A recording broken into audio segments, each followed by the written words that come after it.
Ini juga sama.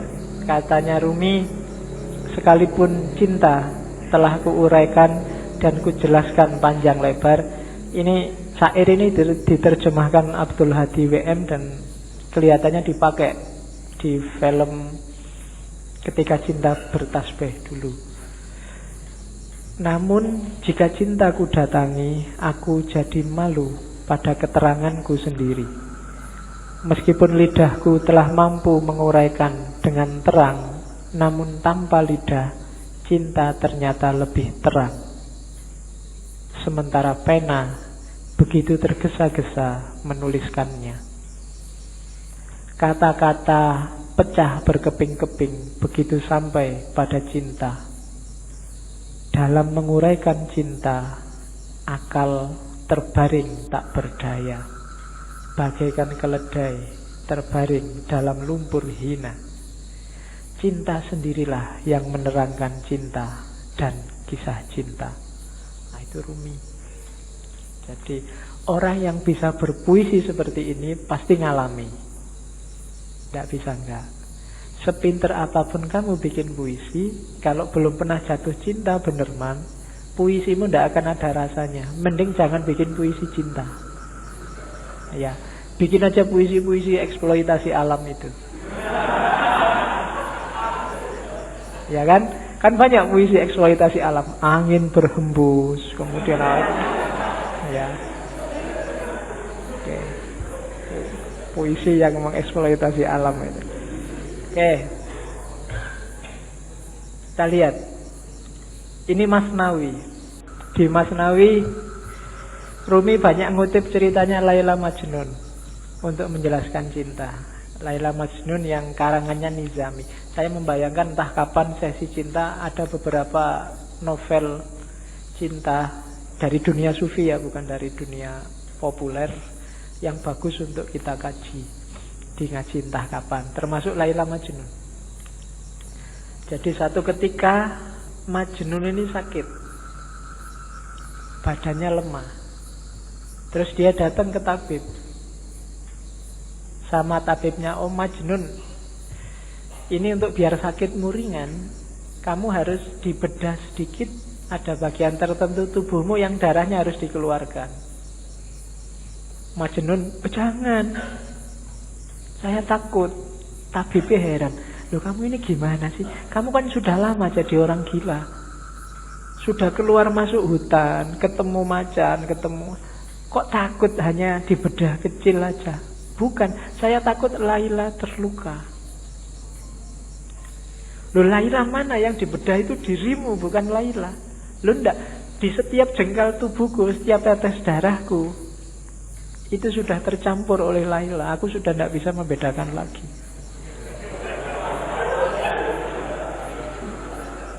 Kamu ketawa kaya duwe pacar wae.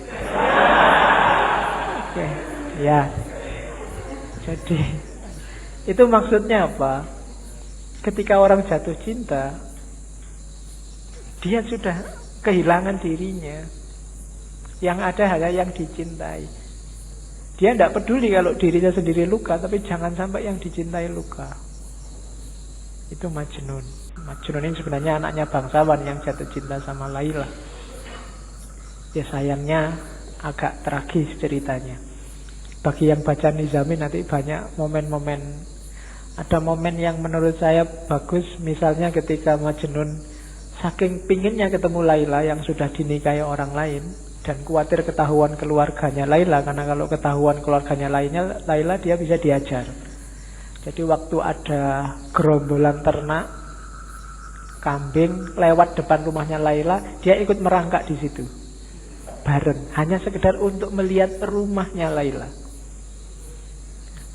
Oke, itu Majnun. Nanti banyak momennya yang bagus dan banyak dipakai oleh Rumi. Cuma Rumi bikin cerita sendiri, hanya tokohnya Laila sama Majnun, dengan ilustrasi besarnya cinta Laila sama Majnun, besarnya cinta Majnun sama Laila, dan sebaliknya.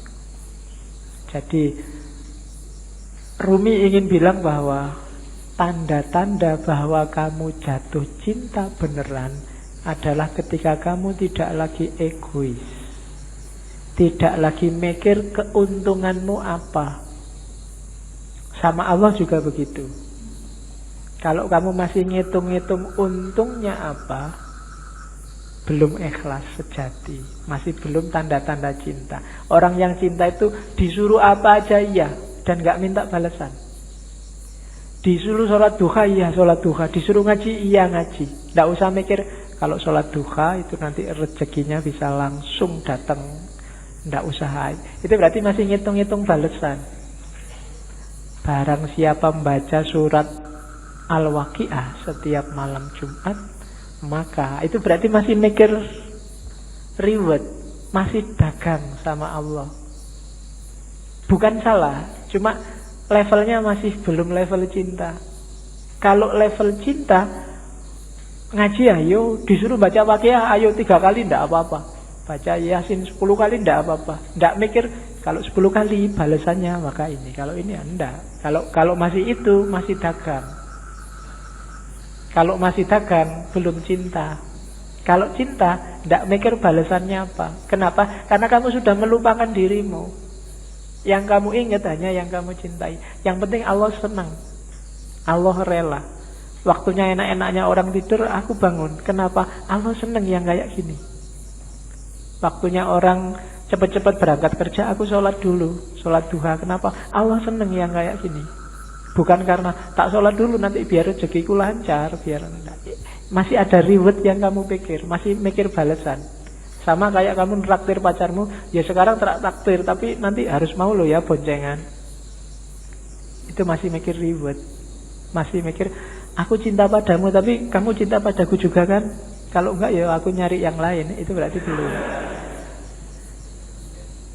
Masih dagang, masih negosiasi. Apa salah? Enggak. Cuma levelnya masih belum level cinta. Ketika belum level cinta, ya harus dinaikkan lagi, masih negosiasi, masih bukan Allah satu-satunya. Tapi jalannya sudah menuju Allah, tapi masih belum ikhlas. Karena ikhlas itu tidak mikir balasan. Sodakolah 1000 maka akan kembali 700.000 karena dilipat gandakan 700 kali.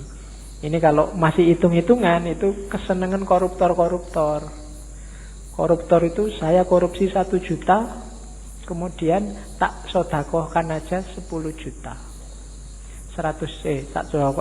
Korupsi 100 juta, tak sodakohkan 10 juta, 10 kali 700 sudah banyak itu pahalanya. Dosanya sama ininya kalau di total menang ininya, menang pahalanya. Kan korupsinya dosa 1 juta, sementara itu hitung-hitungan matematika. Kayak orang habis melakukan kejahatan terus umroh, karena pahala dosa orang umroh antara 2 umroh ini dosanya diampuni. Jadi sebelum melakukan kejahatan umrohlah, nanti habis melakukan kejahatan umrohlah. Nah itu hilang dosanya karena dosa di antara 2 umroh ini diampuni. Ini masih kalkulasi matematika. Emangnya Allah anak SD? Kamu ajari, kamu hapusi dengan itu. Tidak bisa. Jadi levelnya belum cinta, belum ikhlas. Maka katanya Ruminda, kayak Majnun dan Laila.